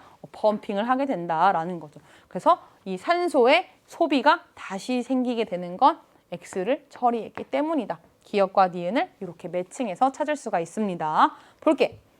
기억은 Y이다. 맞는 보기죠. 니은, 구간 5원에서 수소이온의 농도는 미토콘드리아 기질에서가 막사의 공간에서보다 높다? 네, 아니죠. Y 때문에 막사의 공간으로 들어온 수소이온이 지금 기질로 나가지 못하잖아. 그러니까 훨씬 더 수소이온이 많은 곳이 막사의 공간이 됩니다. 니은, 틀린 보기. 디귿, 단위 시간당 전자 전달계를 통해 이동하는 전자의 수는 구간 1에서가 구간 2에서보다 많다. 자, 지금 구간 2가 어디냐면 X를 처리해주고 나서야. 전자가 이동한다라는 건 전자가 이동해서 맨 마지막에 전자 수용체인 산소가 전자를 받아서 이렇게 분리되잖아. 그러니까 산소가 많이 소비되고 있다라는 말이랑 같은 의미로 볼 수 있거든. 전자의 수가, 이동하는 전자의 수가 많다? 즉 소비되는 산소의 양이 많다. 봤더니 A에서는 산소가 거의 줄지 않았는데 1이라고 하는 구간에서는 거의 산소가 줄지 않았는데 2라고 하는 구간에서는 산소가 많이 소비가 됐지. 그러니까 2에서 더 많이 전자가 이동하는구나 라는 걸 알 수 있어. 보기에서는 1에서가 2에서보다 많다라고 말해놨으니까 오히려 틀린 보기가 된다라는 거지. 디귿도 틀린 보기라서 15번에는 기억만 맞기 때문에 답이 1번이 됩니다. 근데 이런 저해제 문제는 좀 많이 나온 편이어서 실제로 오답률 탑5에 해당하지 않고 많은 친구들이 맞춰준 문제에 해당한다라는 거예요. 자, 하지만 또 어려운 문제에 해당하는 16번, 18번, 20번 문제가 지금부터 등장합니다. 그런데 하디바인베르크 평형 문제가 나왔는데 본 친구들 두 가지 형질을 물어봤어? 심지어 두 개의 집단이야? 라고 당황했던 친구들 놀랍게도 얘는 무엇이다? 연계 문제였어요. 수능 특강에 보면 이렇게 이 동물의 유전 형질 기억, 니은은 서로 다른 상념색체에 있고 각각의 유전자가 이렇다라는 조건이 주어져 있어요. 그러니까 우리가 하디바인베르크 평형에서 두 가지 형질을 제시했어? 이거 새로운 거 아니야? 라고 하기에는 벌써 수특에 있었던 유형이다라는 거야. 똑같이 몸색과 날개 길이 유전자가 서로 다른 상념색체에 있고 각각의 유전자를 줬어요. 우리는 이걸 가지고 우열을 찾아야 되는 문제를 지금부터 풀어보겠습니다. 자, 집단의 개체수가 동일합니다. 이건 지금부터 우리가 비율을 활용할 건데 개체수라고 하지만 개체수는 우리가 PQ를 가지고 계산한 어떤 비율의 전체 개체수를 곱한 값과 같은 거잖아. 근데 집단의 개체수가 동일하다는 건 비율을 가지고 충분히 비교가 가능하다라는 의미예요. 그런데 검은색 몸과 회색 몸 중에 긴 날개와 짧은 날개 중에 무엇이 우성인지 무엇이 열성인지를 알려주지 않았어요. 지금부터 찾아보겠습니다. 자, 첫 번째 여기다가 순서대로 적어볼 건데 A와 A 스타의 서로 우열 관계를 우리가 이제 알아야겠죠? 가정을 해볼게요. 검은색 몸이 회색 몸보다 우성이다라고 가정을 하게 되면 여기 검은색 몸의 개체수분의 A 스타인 개체수는 어떻게 표현할 수 있냐? P제곱 더하기 2PQ분의 2PQ는 3분의 1이다. 이렇게 표현을 할 수가 있고요. 자, 그 다음에 여러분들이 문제 보면서 쭉 따라오시고요. 선생님은 여기 칠판에다가 적을게요. 조건들은 여러분 잘 기억해 주세요. 자, 여기서는 우성이니까 얘를 P라고 하고 얘를 Q라고 할 거고요. 여기서는 반대로 얘를 우성이니까 P라고 하고 얘를 Q라고 할 겁니다. 헷갈리지 마세요. 선생님은 우성인 애한테 P를 준 거예요. 자, 그러면 여기는 조건이 2PQ의 검은색 몸 개체수니까 Q제곱이 돼요. 얘가 3분의 1이 됩니다. 이걸 가지고 뭘 구할 수 있냐? 각각 PQ 값을 구할 수 있죠. 그래서 계산을 해봤더니 여기다가 A 스타 이렇게 적을게요. 여기가 5분의 4 그리고 5분의 1이라고 하는 P값과 Q값 을 구할 수 있어요. 여러분들이 방정식은 직접 구해보세요. 자, 그 다음에 여기서는 A가 Q 아이고 색깔을 다르게 하려니까 헷갈리네 쌤이. 자, 여기서는 P 이렇게 반대로 구해서 무엇을 구할 수가 있냐? 여기서는 7분의 잠깐만요. 쌤 계산해 볼게요. 아우. 네, 맞습니다. 그래서 P니까 7분의 1, 7분의 6이라고 하는 값을 계산할 수 있어요. 아, 외운다고 했는데 까먹었네요. 자, 그럼 이 조건을 가지고 바로 두 번째 걸 볼 건데 두 번째 뭐라고 되어 있어? 문제 여러분들 직접 기억해 보세요. 2에서 긴 날개의 개체수 분의 회색몸의 개체수가 9분의 1이다 이렇게 되어 있거든. 그럼 우리가 이걸로 뭘 구해야 되냐면 여기서 회색몸의 개체수의 비를 구해야 돼요. 자, 그러면 회색몸은 여기 지금 얘가 회색몸인데 열성이잖아. 그러면 B가 어떻게 돼? 그냥 Q의 제곱이 되니까 25분의 1이 되고요. 그리고 여기서는 우성이기 때문에 P제곱 더하기 2PQ 값이 되거든. 그러면 꽤나 좀 익숙하지 않은 숫자가 나오면 49분의 13이 나와요. 그럼 이거 가지고 선생님이랑 앞으로 가서 한번 풀어볼게요. 자, 25분의 1, 49분의 13 한번 기억을 해보겠습니다. 자, 그러면 여기다가 대입을 해보는 거야. 얘들아 잘 생각해봐. 긴 날개의 개체수분의 회색몸의 개체수가 9분의 1이라는 소리는 회색몸의 개체수 비율 곱하기 9는 긴 날개의 개체수가 될 수 있다는 소리죠. 긴 날개의 개체수의 비율이 된다는 소리예요. 그러면 25일 때는 아래가 25분의 9라고 하는 비율이 되게 돼요. 우리 25분의 1 하나 있었죠. 그리고 얼마나 기억하라 그랬어? 49분의 13이 있었어. 그럼 여기는 뭐가 돼야 되냐면 49분의 13의 몇 배다? 9배다 라는 소리야. 네, 여러분 지금 우리는 어떤 개체의 비율을 계산하고 있기 때문에 그 값은 1을 넘을 수가 없습니다. 49분의 13에다가 9를 곱하면요 1을 넘어요. 그 소리는 잦았다, 그지? 얘는 성립하지 않는구나 라는 거지. 49분의 13이 어디였어? 이거였잖아, 그지? 그러니까 얘가 성립하지 않고 검은색 몸이 우성이구나 이렇게 찾는 거예요. 오케이? 자, 그래서 우선 찾은 내용들 좀 이렇게 지어서 공간을 만들어 보고요. 자, 우리 그래서 25분의 9라고 하는 비율을 찾았습니다. 그러면 또 뭐가 될 수 있냐? 긴 날개와 짧은 날개의 개체수의 비가 지금 25분의 9라고 하는 비율을 찾았기 때문에 나머지가 뭐가 돼요? 25분의 16은 짧은 애들이 되겠다라는 거야. 그치? 여기서 또 하나. 이번엔 핑크색으로 쓸게요. 긴 날개는 B고요. 짧은 날개는 B 스타예요. 근데 우리가 우열을 알 수가 없는데 여기서 B가 만약에 B 스타보다 우성이라면 25분의 16이 Q 제곱값이 되겠죠. 그래서 여기가 5분의 4 그리고 여기가 5분의 1이 됩니다. 그런데 반대로 B가 B 스타보다 열성이 된다면 이게 열성의 제곱이 되기 때문에 5분의 3 나머지가 5분의 2라고 하는 값이 돼요. 둘 중에 우열을 우리가 엄청 삐뚤어졌네. 네, 둘 중에 우열을 모르니까 둘 중에 뭐가 답일지를 찾아야 되는데 문제에서 그래서 맨 마지막 문장이 있어요. 2에서는 B의 빈도가 B 스타의 빈도보다 큰 값이다 이렇게 주어져 있지. 요렇게. B의 값이 B의 빈도가 B 스타의 빈도보다 커야 된다라는 소리예요. 그 말인 즉슨 긴 날개가 짧은 날개보다 열성이고 짧은 날개가 우성이구나라는 것까지 찾는 겁니다.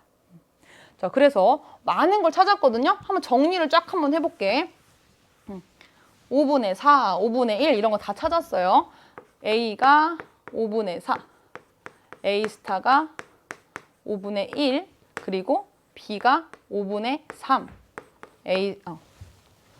B 스타가 5분의 2라는 거 찾았고 우성인에는 여기 얘네가 된다라는 걸 우리가 찾았습니다. 네. 미안해요. 검은색 몸이 우성이었어요. 자, 그럼 이 조건에서 우리 문제 한번 풀어볼게요. 유전장이 A 스타인 몸색은 검은색이다. 네, A가 A 스타에 비해서 우성인 거 알고 있죠? 그래서 검은색 몸 맞습니다. 자, 원에서 이렇게 이 값을 구하면 얼마가 나오냐라고 되어 있는데 이 값 어떻게 구해? 여기만 해줄게요. A를 가진 개체들은요. P제곱 더하기 2PQ죠. 얘네들의 유전자 수는 곱하기 2를 하고요. 여기다가 P제곱은 A를 2개씩 가지고 2PQ는 A를 하나씩 가지잖아. 이걸 가지고 계산해보면 이렇게 계산을 할 수가 있어요. 그리고 아래에 있는 애도 계산을 해보면 이렇게 계산을 할 수 있습니다. 그래서 문제에서 제시한 이 분수를 다시 표현해보면 1 더하기 Q분의 1 더하기 P가 되고요. 우리 PQ 값이 지금 5분의 4와 5분의 1이잖아요. 이걸 넣어서 해보면 6분의 9가 나와서 2분의 3이라고 하는 값을 구할 수가 있어요.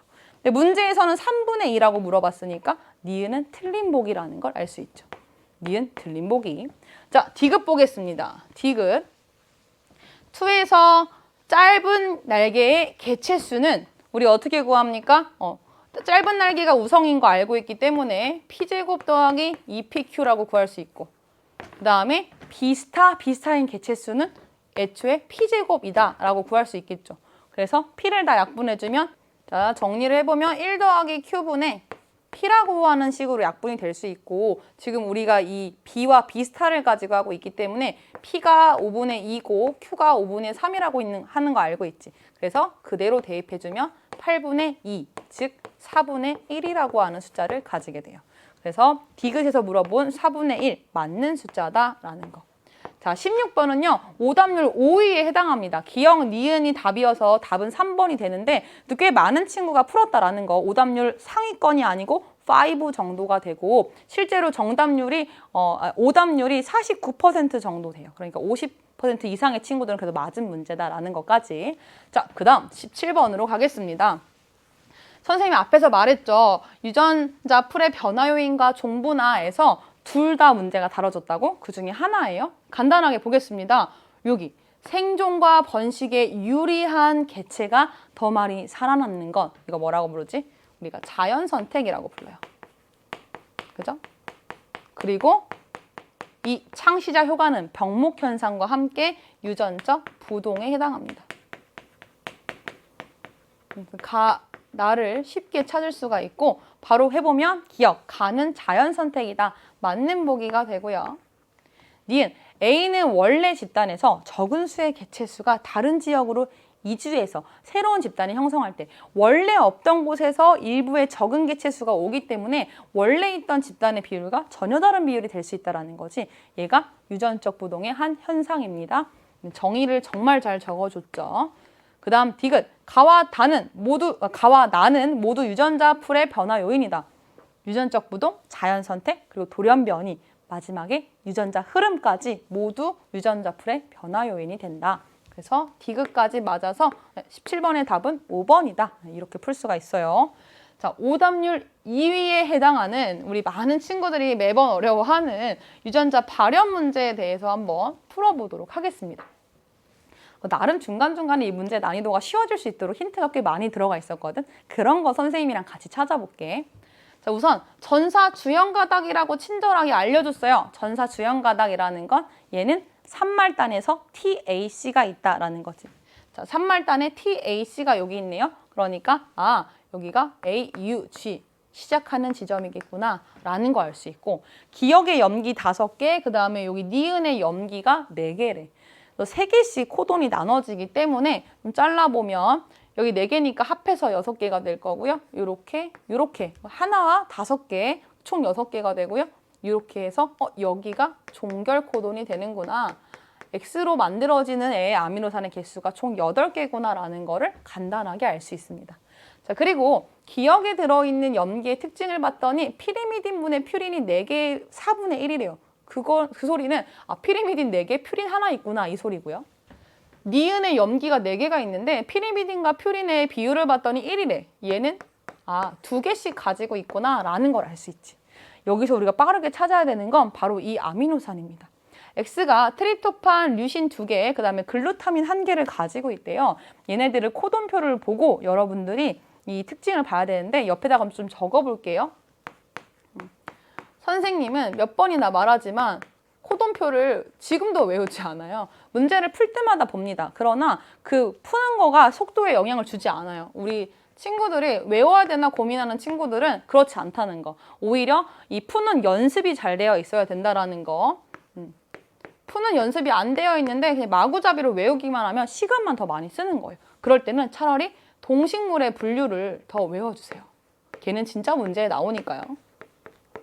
자, 한번 적어볼게요. 글루타민 줄여서 적을게요. 글타. 얘는 CAAG예요. 자, 여기서 우리가 뭘 봐야 되느냐? 얘는 코돈이고 우리가 지금 보고 있는 건 전사 주연 가닥이기 때문에 얘의 상보적인 서열을 봐야 되는데 퓨린과 피리미딘의 개수를 볼 거야.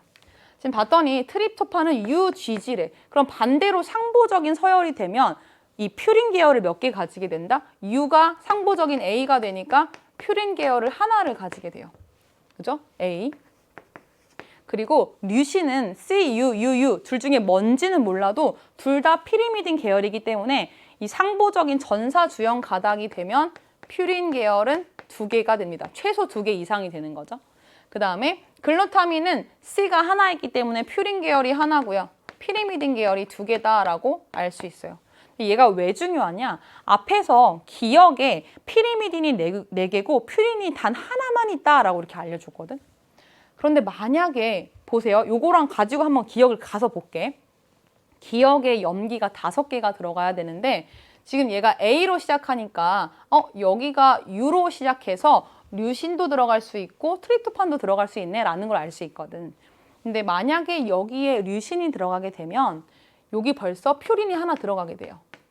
그러면 나머지 하나랑 나머지 3개가 트립토판 아니면 글루타민을 결정하는 코돈이 들어가야 되는데 거기는 퓨린이 무조건 하나가 더 들어간다는 소리야. 그러면 퓨린이 벌써 들어갔는데 그 안에 하나가 더 들어가. 그러면 안 되는데 퓨린은 한 개만 있어야 되는데 그러니까 요 앞에 뭐가 들어갈 수 없다? 류신이 들어갈 수가 없구나 라는 걸 알 수 있는 거고요. 그걸 가지고 니은 부분에 류신이 있다라는 거. 그리고 여기 A로 시작하는 요 부분에 A, C, C라고 해서 이 트립토판이 들어가고 그 다음에 글루타민이 글루타민이 들어가게 된다라는 겁니다. 글루타민은 C, A, A, G 중에 하나니까 반대로 G, T, T, C 중에 이렇게 쓸 수 있겠지. 자, 이래서 우리가 지금 X를 다 찾았는데 여기 류신도 찾을 수가 있어요. 우선 가운데가 A라는 거는 확실하고 류신의 가운데가 근데 C도 될 수 있고 U도 될 수 있기 때문에 어차피 근데 퓨린이니까 A 또는 G가 되지. 근데 지금 여기 니은에는 퓨린 2개, 피리미딘 2개밖에 없거든. 그러면 류신 때문에 벌써 퓨린이 2개니까 나머지 2개는 무조건 T 아니면 C가 돼요. 이건 나중에 우리가 찾으면 되는 거. 이렇게 후보군을 좀 줄일 수가 있고 이 상태에서는 이 가해 류신에 대한 힌트를 찾을 수가 없어서 여기 Y를 먼저 보겠습니다. Y에서 이렇게 문제 힌트 주지 않았죠? 연속된 2개의 퓨린 계열 염기인데 서로 다른 염기다 이렇게 줬어요. 근데 그 말이 결국은 AG 아니면 GA가 GA를 의미하는 거니까 선생님이 이렇게 바꿔 적었고요. 그리고 얘가 하나 결실되고 다른 부위에 한 번 더 삽입이 됐대. 그리고 봤더니 2개의 트레오닌을 갖고요. 8번째 아미노산이 알라닌이래요. 8번째 아미노산? 아까 X가 아미노산이 8개였거든? 얘를 봤더니 알라닌이에요. 그 소리는 AG 또는 GA가 앞에서 빠진 다음에 이 알라닌 전에 다시 들어가야 되는구나 라는 걸 우리가 알 수 있는 거야. 그리고 보면 트레오닌이란 조건을 사용해야 돼. 자, 트레오닌은요. 옆에다가 적을게요. 트레오닌 얘는 A, C 뒤에 아무거나 들어가도 상관없습니다. 얘를 반대로 적어주면 T, G 무언가가 들어가야 돼요. 선생님이랑 T, G를 찾아가면서 여기를 볼 건데 자, 이제는 빠르게 찾는 방법밖에 없겠지. 보겠습니다. TG가 AG나 GA가 사라지고 TG가 만들어질 수 있는 거 딱 보면 우선 AG가 빠질 수 있는 후보 자체가 별로 없어요. 여기랑 여기 중에밖에 없는데 TG라고 하는 트레오닌을 만들려면 여기가 살아남아야 돼요. 뒤에 건 안 됩니다. 개수상 되지가 않아요. 그래서 요게 살아남기 위해서는 그 앞에서 2개가 빠져나와야지 TG로 시작하는 애가 만들어지겠네 라는 걸 알 수 있고 앞에서 이렇게 A, G, A 여기로 따지면 O부터 따지면 이렇게 한 애가 빠져나오겠구나 라는 걸 우리가 알 수 있는 거예요. 자, 그 다음에 트레오닌은 2개를 가져야 되니까 또 TG를 찾아볼게요. TGT, GAA, CAC, CGT TGT가 없어 그치? 그럼 어디 들어가야 돼? 여기 T 뒤쪽에 알라닌 바로 직전에 이렇게 AG가 들어가게 되면 TGA라고 해서 또 트레오닌을 하나 더 가질 수 있게 된다. 이렇게 글루타민을 결정하는 마지막 염기가 상보적인 염기가 T였구나라는 것도 찾을 수 있고요. 여기도 나머지를 거의 다 찾은 겁니다. 자, 한 번 더 해야겠지. 이번에는 Z로 갑니다. C, T 또는 TC 중에 하나가 결실됐고요. 얘의 힌트, 얘는 아미노산이 6개래요. 그러면 그 앞에 무엇이 생겼다라는 거야? 종결 코돈이 생겼다라는 거 굉장히 중요한 특징입니다. 자, 한번 볼게요. 여기서 보면 조금 헷갈릴 수 있는데 얘가 지금 벌써 사라져 있는 상태거든. 요 두 개가 먼저 사라져 있는 상태에서 CT, TC 자체 후보가 별로 없어요. 여기밖에 없어요, 여러분. 보세요. C, T 말고는 뺄 데가 없어요. 여기를 빼면 게시코돈이 사라지기 때문에 이게 그래서 이 문제에서 힌트야. 사실 굉장히 쉬운 힌트예요. 여기가 빠져나갔겠다 라는 걸 금방 알 수 있고요. 그럼 우리는 이제 코돈을 순서대로 찾아가면서 아미노산 6개에서 끝나는 지점이 어딘지를 찾을 수 있습니다. 선생님이 요거 AG 빠져나간 건 찾았기 때문에 요거 지우고 위에다가 한번 아미노산 적어볼게요. 코돈표 보고 여러분들이 적으시면 돼요. 자, 처음에 메사이오닌으로 시작합니다. 그리고 CT도 빠져나갔고 GA도 빠져나갔기 때문에 여기 T, G라고 하는 애가 만드는 애가 되지. 그래서 여기 아스파라진이 만들어지고 그 다음에 여기 TGA에 얘가 3염기 조합이 돼서 상보적인 애가 트레오닌이 만들어져요. 그런 식으로 또 보면 옆에가 시스테인이 만들어지고 그 다음에 CCG는 GG 무언가가 되기 때문에 글리신이 만들어집니다. 자, 그리고 하나 더 여기 TG라고 하는 애가 만들 수 있는 애가 있는데 얘가 무엇을 만드냐? 아스파라진을 만든다라는 거야. 그래서 여기도 아스파라진이 만들어지고 그 다음에 근데 종결 코돈이 아닌데요? ACG?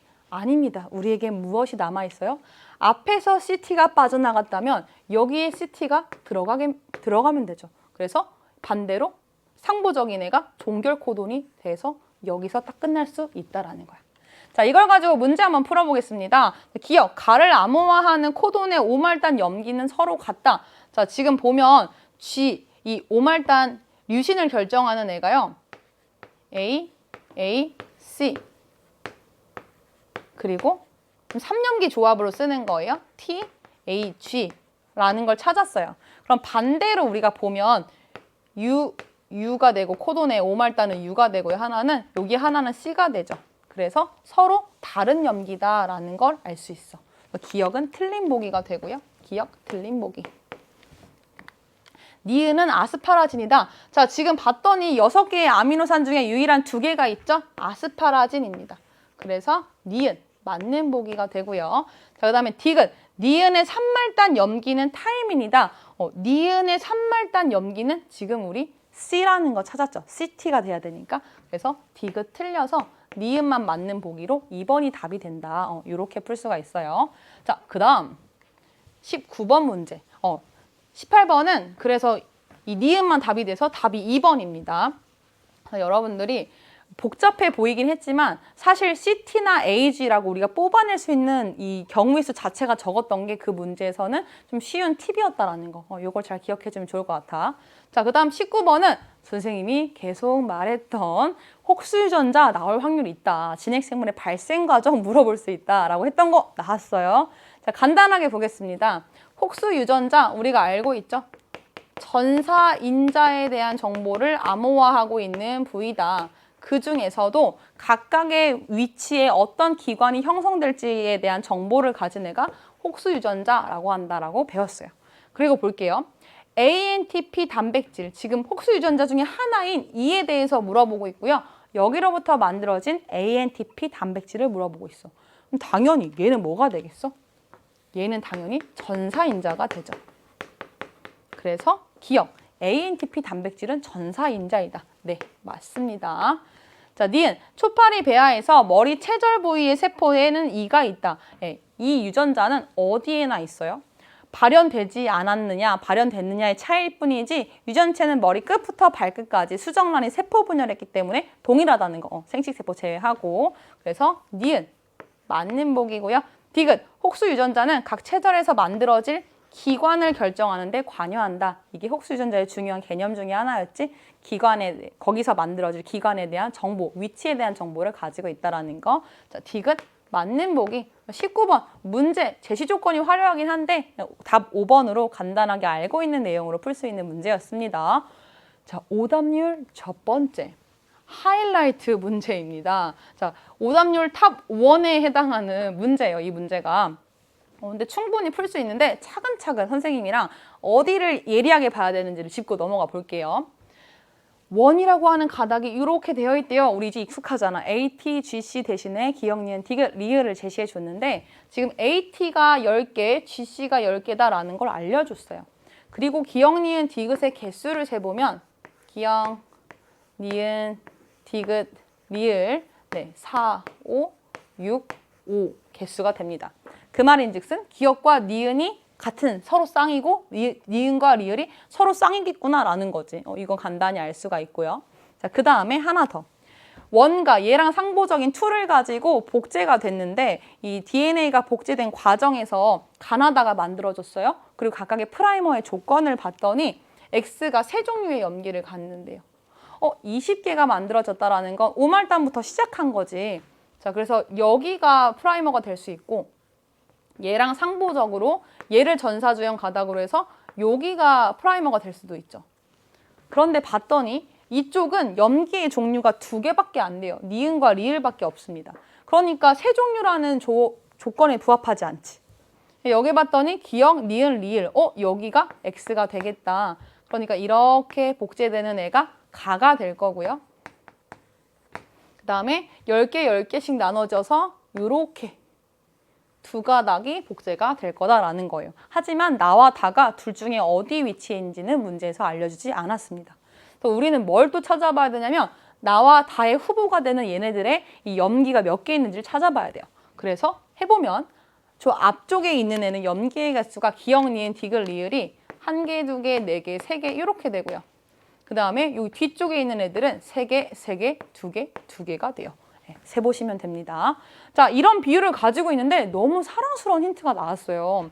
여기 나라고 하는 가닥은요. 기역과 니은, 디귿과 리을의 비가 1이래요. 개수가 같다란 소리야.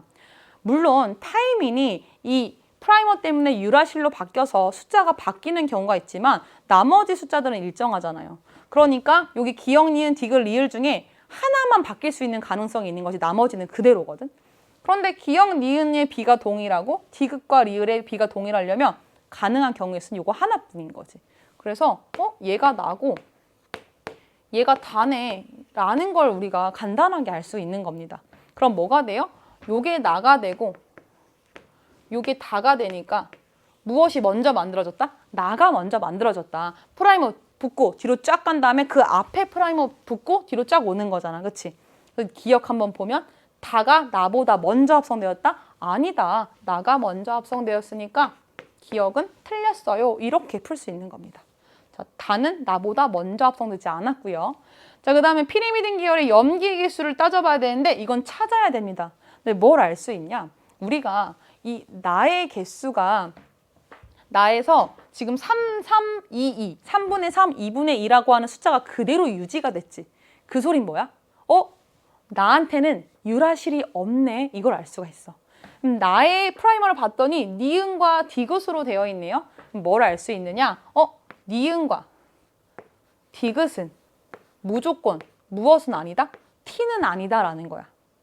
우리가 알 수 있겠지. 왜? 만약에 니은과 디귿 중에 하나가 T였다면 유라실로 바뀌어서 이 숫자가 달라지니까 저 B가 성립을 하지 않는다라는 겁니다.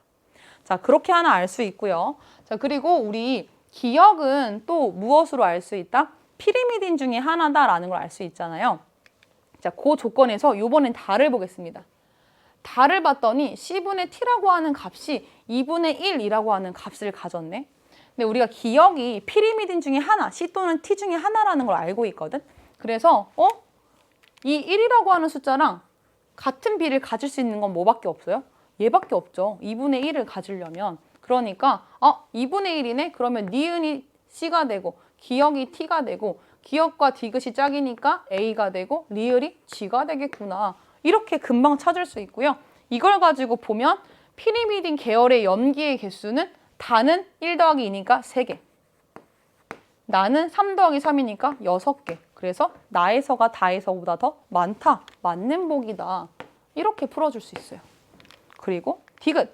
프라이머에 있는 구한인의 개수는 ZXY 순이다. 이렇게 할 수 있는데 이건 써보면 돼. 리을이 G라는 거 알고 있으니까 여기가 Z거든요. Z는 리을이 2개가 있어요. 그죠? 2개. 그리고 여기 Y. Y에는 Z가 없죠? 0개. 그러니까 여기 지금 2개, 0개 찾았죠? 그리고 여기 니은이 C예요. 그러면 얘의 상보적인 곳에 G가 하나 있겠지? 그러니까 X는 하나를 가져서 이 부등호가 성립을 합니다. 디귿 또 맞는 복이라서 니은 디귿이 맞아서 답은 5번이 된다라는 거예요.